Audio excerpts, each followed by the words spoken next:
Teladan taat hukum dari Joe Biden.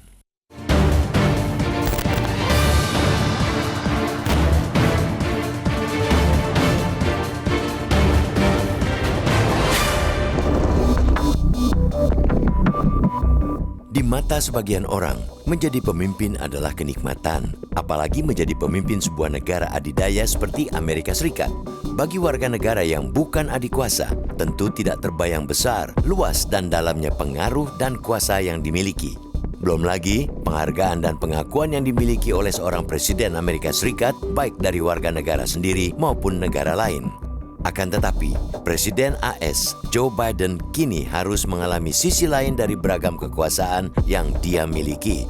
Karena menjadi pemimpin negara demokrasi di era modern tentu bukan di masa kerajaan. Di zaman kerajaan, penguasa bisa semena-mena dan sewenang-wenang sesuka hatinya. Syukur-syukur ada negara yang dipimpin oleh raja yang berpihak serta memerhatikan sulitnya hidup rakyat, bukan sekadar memungut pajak. Presiden negara demokrasi juga bukanlah seperti kisah legenda.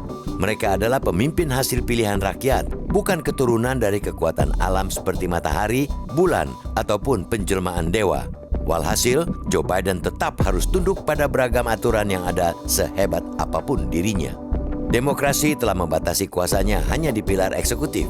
Dia tidak berwenang untuk memasuki pilar legislatif maupun yudikatif.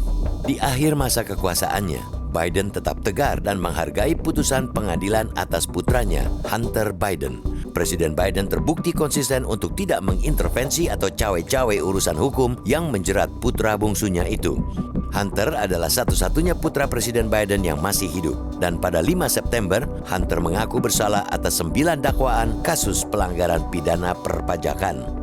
Sebelumnya pada Juni 2024, Hunter telah divonis bersalah oleh juri atas dakwaan berbohong tentang penggunaan narkoba saat mengisi formulir pembelian pistol pada 2018.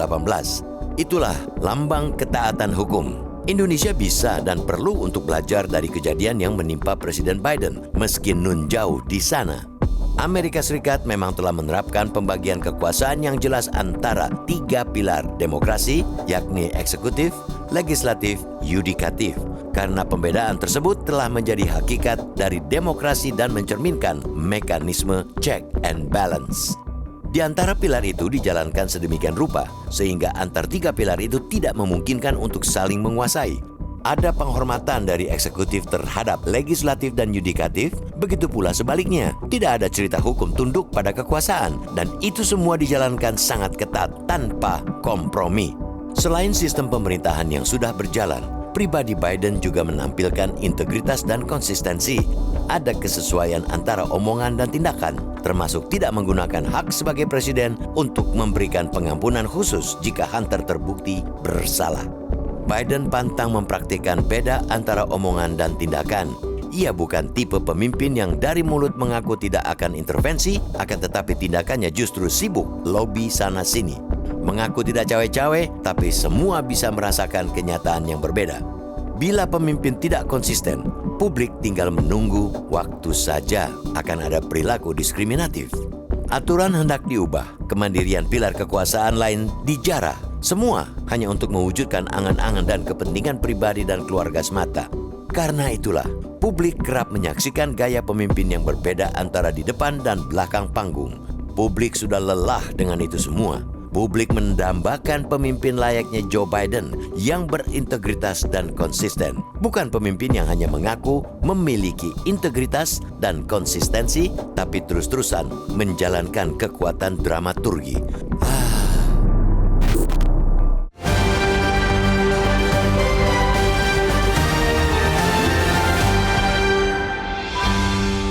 Jelajahi cara baru mendapatkan informasi. Download Metro TV Extend sekarang.